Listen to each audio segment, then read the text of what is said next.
wanted to do a little demo of a center pull ball winder. This is what we're going to use for hand knitting yarns because I really like a center pull ball for hand knitting. If I'm going to be using the circular sock machine or weaving, then I'm going to want my yarn on cones.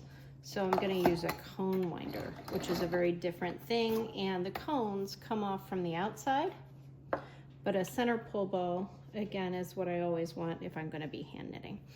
So I start in general by putting a little clip on the end of my yarn just so I won't lose it.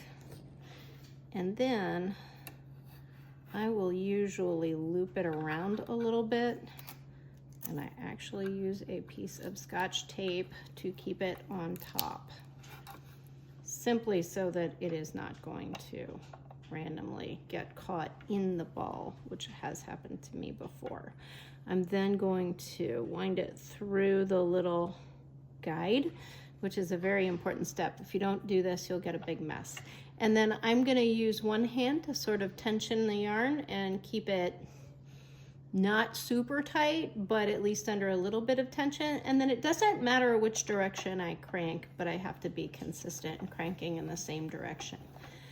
You want to make sure that your ball is flowing relatively freely. So again, I keep my hand here tensioning.